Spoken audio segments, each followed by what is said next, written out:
Kisah Misteri Teman-Temanku by Teddy Senada.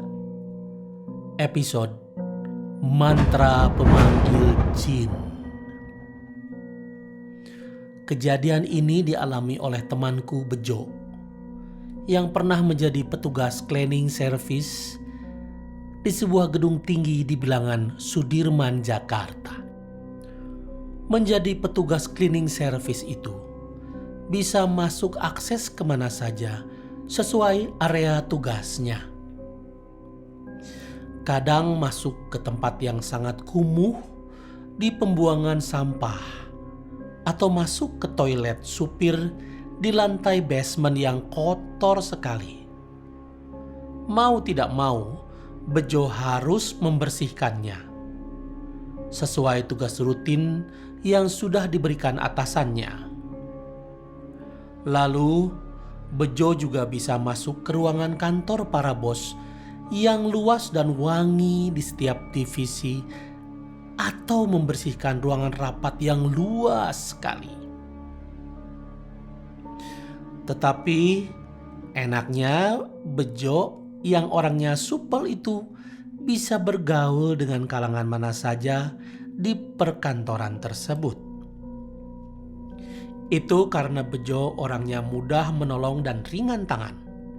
Mulai dari sederet satpam sampai bos-bos direktur kenal dekat dengan Bejo.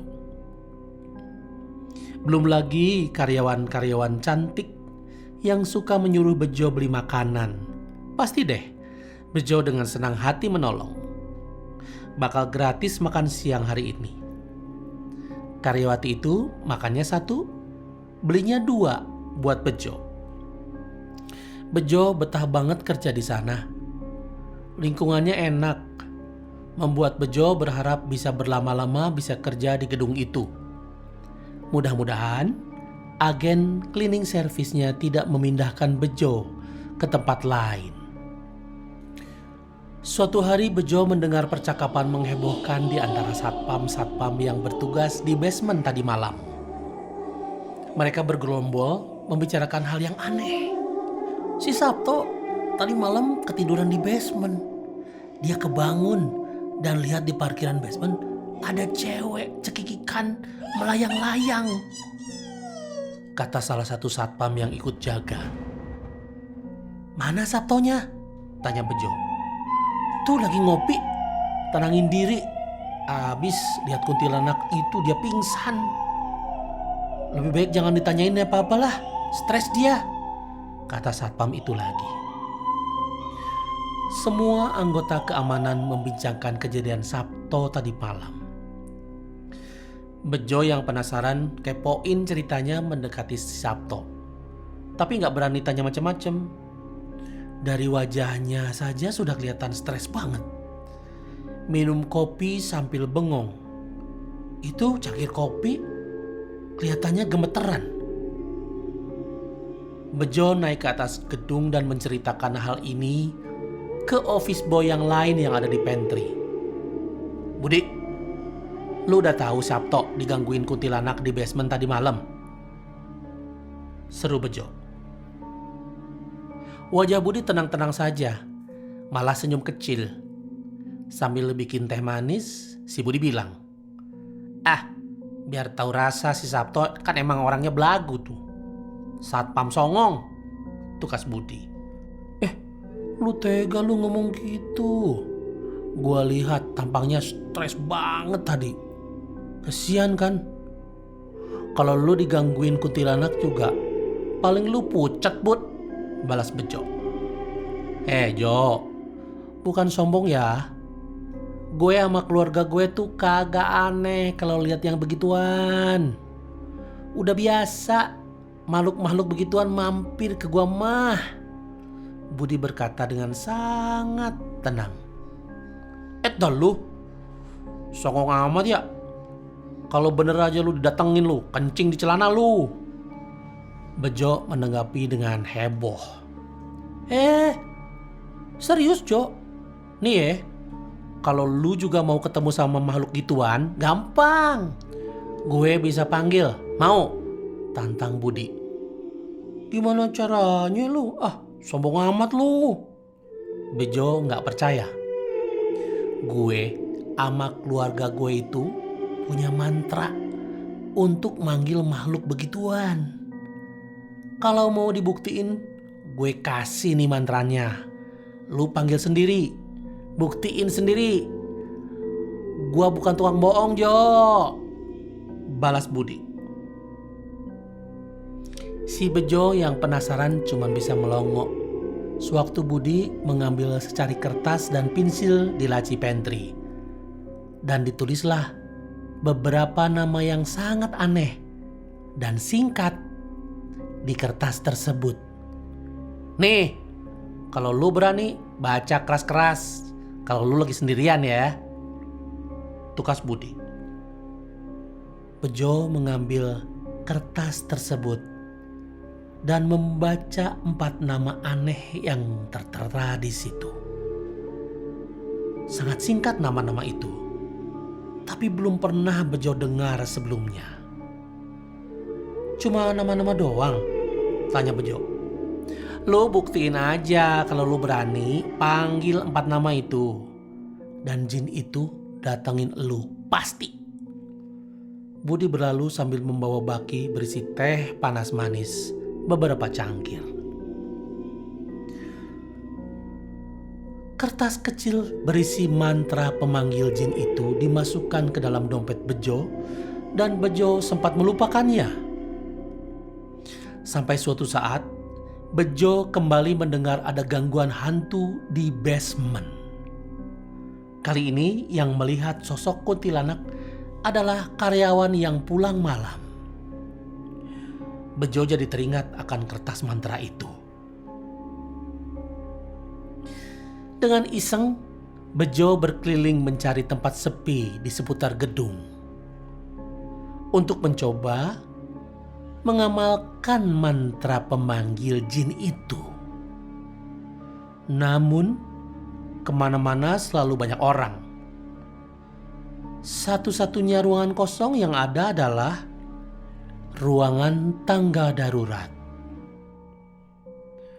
Dengan mengendap-endap, Bejo memasuki ruangan tangga darurat yang menghubungkan lantai 5 ke lantai 6. Ruangan tangga darurat memang jarang digunakan. Karyawan selalu menggunakan lift untuk turun naik gedung. Begitu juga barang-barang, selalu menggunakan lift untuk barang-barang. Setelah Bejo masuk ke ruangan tangga darurat, Bejo membuka dompetnya dan mendapati kertas itu masih ada di dompetnya. Dibacanya tulisan Budi yang jelek itu, namun jelas terbaca. Hanya 4 nama pendek-pendek. Apa sih khasiatnya? Yakin benar si Budi bahwa ini bisa manggil jin? Dengan agak keras, Bejo membaca 4 nama tersebut. Nama-nama itu menggema di ruangan tangga darurat. Namun, tidak terjadi apa-apa. Diulangnya lagi membaca ke-4 nama itu. Namun, tetap hening. Tidak ada tanda-tanda kehadiran apapun. Yang tadinya Bejo cukup takut membaca mantra itu, kini Bejo malah yakin bahwa dia sudah dibodohi oleh si Budi sialan itu. Namun dengan cueknya, Bejo kembali membaca mantra itu sekali lagi dengan nada seenaknya. Sudah 11 kali Bejo membaca mantra itu dan cukup keras. Kini Bejo mencoba membaca lagi yang ke-12 kalinya. Tetap hening, tiada tanda-tanda apapun. Dan untuk terakhir kalinya, untuk yang ke-13, Bejo membacakan mantra 4 nama itu dan diberi kata-kata tambahan. Hadir! Kata-kata tambahan itu terucap spontan dari bibir Bejo. Sesaat setelah itu, Bejo seperti merasakan angin yang menerpa dari arah atas. Angin itu seperti bergerak karena pintu darurat yang dibuka orang. Namun, setelah Bejo menengok ke atas, pintu-pintu itu masih dalam keadaan tertutup. Namun, tiba-tiba angin yang hembusannya lebih besar bertiup kembali menerpa wajah Bejo. Kali ini disertai lampu lorong tangga darurat yang berkedip-kedip. Bejo sudah merasakan hal yang tidak enak. Bulu kuduknya meremang. Kakinya gemetar tidak karuan. Sesaat Bejo ingin berjalan menuju pintu untuk keluar dari ruangan tangga darurat. Tapi Bejo mendengar suara tawa seorang laki-laki yang sangat berat.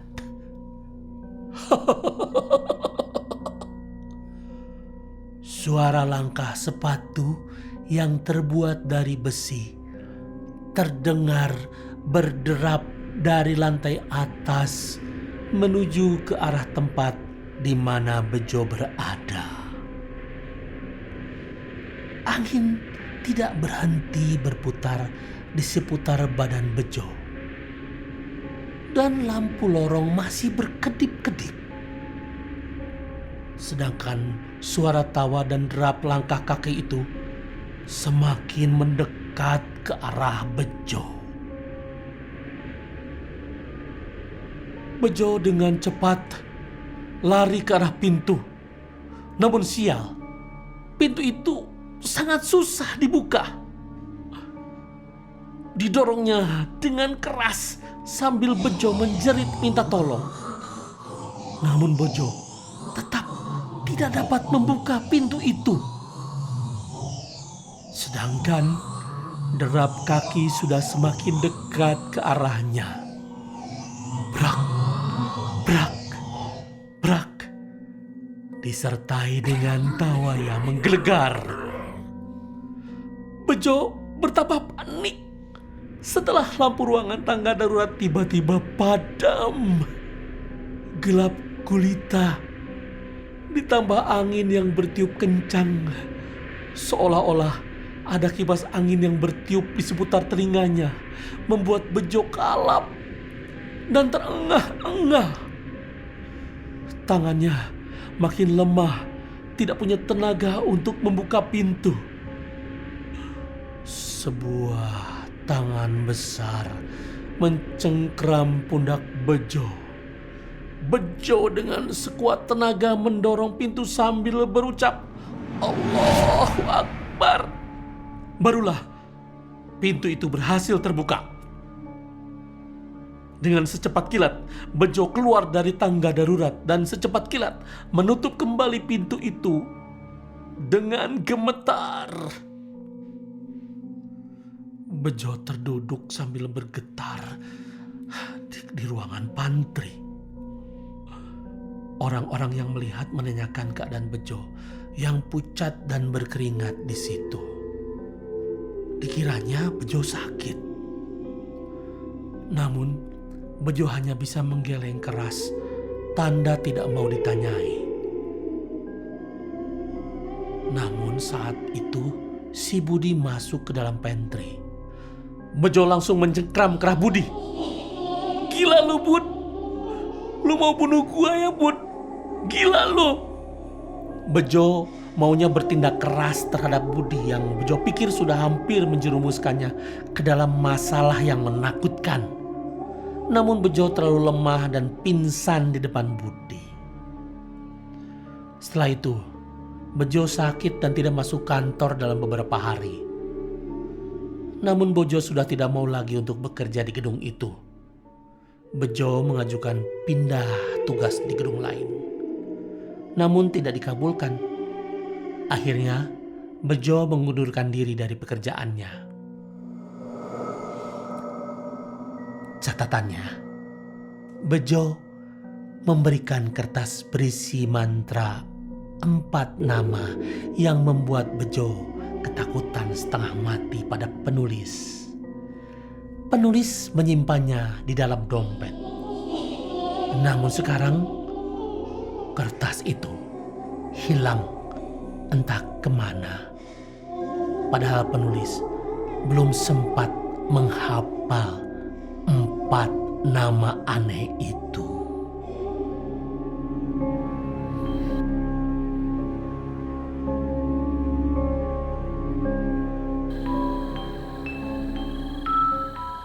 Terima kasih. Nantikan audiobuku lainnya hanya di channel Dengar Buku.